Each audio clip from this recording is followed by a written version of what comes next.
என் கன்மலையாகிய கர்த்தருக்கு ஸ்தோத்திரம்.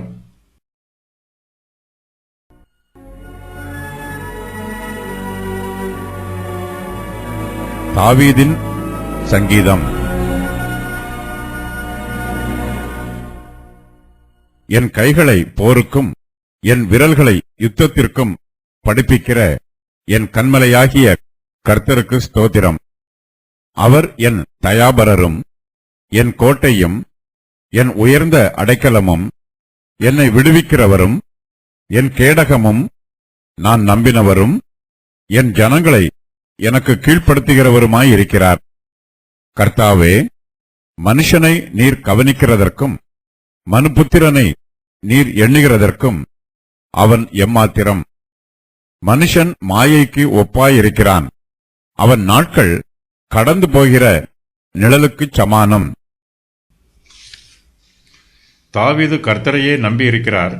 அவர் கர்த்தரை துதிக்கும் போது என் கன்மலையாகிய கர்த்தருக்கு ஸ்தோத்திரம் என்றும் அவர் என் தயாபரரும் என் கோட்டையும் என்றும் சொல்லுகிறார். தாவீது கர்த்தருடைய சமூகத்தில் மன ஆறுதலாயும் சந்தோஷமாயும் இருக்கிறார். கர்த்தரே தாவீதுக்கு உயர்ந்த அடைக்கலமாக இருக்கிறார். அவரே தாவீதுக்கு பலனாகவும் இருக்கிறார். கர்த்தர் தாவீதுக்கு தயாபரராய் இருப்பதினால் அவருக்கு அநேக நன்மைகள் கிடைக்கிறது. தாவீதுக்கு மாத்திரமல்ல, தம்மை நம்புகிற எல்லோருக்குமே கர்த்தர் தயாபரராய் இருக்கிறார். கர்த்தரே எல்லா நன்மைகளுக்கும் ஆதாரமானவர். கர்த்தரிடத்திலிருந்து மாத்திரமே நன்மையான எல்லா ஈவுகளும் புறப்பட்டு வருகிறது. தாவீது என்கேதியில் தங்கியிருந்தார். இது அவருக்கு பலத்த கோட்டையைப் போல இருந்தது.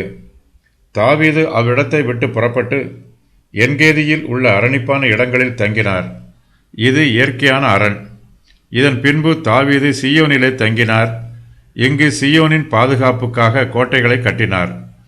ஆனாலும் தாவீது சீயோன் கோட்டையை பிடித்தார். அது தாவீதின் நகரமாயிற்று.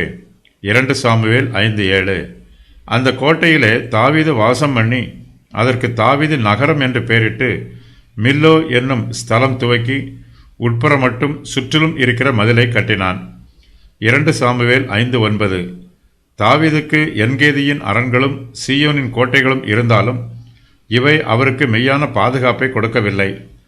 தன்னுடைய பாதுகாப்புக்கு தாவீது இந்த அரண்களையும் கோட்டைகளையும் நம்பாமல் கர்த்தரையே நம்புகிறார். தாவீது கர்த்தரை பற்றி சொல்லும்போது அவர் என் கோட்டையும் என் உயர்ந்த அடைக்கலமும் என் கேடகமுமாய் இருக்கிறார் என்று சொல்லுகிறார். தாவீது அரண்மனையில் இருக்கும்போது கர்த்தரே அவருக்கு கோட்டையாகவும் உயர்ந்த அடைக்கலமாகவும் இருக்கிறார். தாவீது யுத்த களத்திலே யுத்தம் பண்ணும்போது கர்த்தரே அவருக்கு கேடகமாக இருக்கிறார். விசுவாசிகள் எங்கு போனாலும் கர்த்தருடைய பிரசன்னமும் அவர்களோடு கூட போகிறது. கர்த்தர் நம்மோடு கூட இருக்கும்போது அவருடைய பாதுகாப்பும் பராமரிப்பும் உதவியும் ஒத்தாசையும் நமக்கு கிடைக்கிறது. தாவீது சிறு பையனாக இருந்தபோது ஆடுகளை மேய்த்து கொண்டிருந்தார். அவருடைய இளமை பருவம் கரவலாடுகளின் பின்னாகவே முடிந்து போயிற்று. தாவீதின் பெற்றோர் அவருக்கு எதையும் அதிகமாக கற்றுக் கொடுக்கவில்லை. தாவீதும் தன்னுடைய சுய முயற்சியினால் எதையும் கற்றுக்கொள்ளவில்லை. கர்த்தரே அவருக்கு எல்லாவற்றையும் கற்றுக் கொடுக்கிறார். கர்த்தர் தாவீதை ஒரு போர் வீரனாக உருவாக்கி இருக்கிறார். அதற்காக அவர் கர்த்தரை துதிக்கிறார். என் கைகளை போருக்கும் என் விரல்களை யுத்தத்திற்கும் படிப்பிக்கிற என் கன்மலையாகிய கர்த்தருக்கு ஸ்தோத்திரம். தாவீது ஆடுகளை மேய்த்தபோது அவருடைய விரல்கள் இசைக்கருவிகளை இயக்குவதற்கு படித்து கொண்டது. அவர் தன்னுடைய கைகளினால் இலைகளை பறித்து ஆடுகளுக்கு ஆகாரம் தேடி தந்தார். இதுதான் அவருக்கு தெரிந்தது. கர்த்தரோ அவருடைய கைகளை போருக்கும் அவருடைய விரல்களை யுத்தத்திற்கும் படிப்பித்து கொடுத்தார். தாவீது ஆடுகளை மேய்க்க வேண்டும் என்பது அவருடைய பெற்றோரின் விருப்பம். கர்த்தருடைய விருப்பமோ தாவீது சமஸ்த இஸ்ரவேலுக்கும் ராஜாவாய் இருக்க வேண்டும் என்பதாய் இருந்தது. கர்த்தர் தம்முடைய சித்தத்தை நிறைவேற்றுவதற்காக அவர் தாவீதுக்கு யுத்தத்திலே பயிற்சி கொடுத்தார். தாவீதின் செங்கோல் நீதியானதாக இருக்க வேண்டும். அவருடைய ஆயுதங்கள் பலமுள்ளதாக இருக்க வேண்டும். தாவீதுக்கு நீதியாய் ஆளுகை செய்யவும் தெரிந்திருக்க வேண்டும். தன்னுடைய ஆயுதங்களை சத்துருக்கள் மீது சரியாக பயன்படுத்தவும் தெரிந்திருக்க வேண்டும். கர்த்தர் தாவீதுக்கு தம்முடைய சித்தத்தின் பிரகாரம் கற்றுக் கொடுத்தார். தம்முடைய சித்தத்தின் பிரகாரம் தாவீதை உருவாக்கினார். கர்த்தர் தம்முடைய கிருபையினால் இஸ்ரவேல் ஜனங்களை தாவீதுக்கு கீழ்ப்படுத்தினார். தாவீது எல்லாவற்றிற்கும் கர்த்தரையே நம்புகிறார்.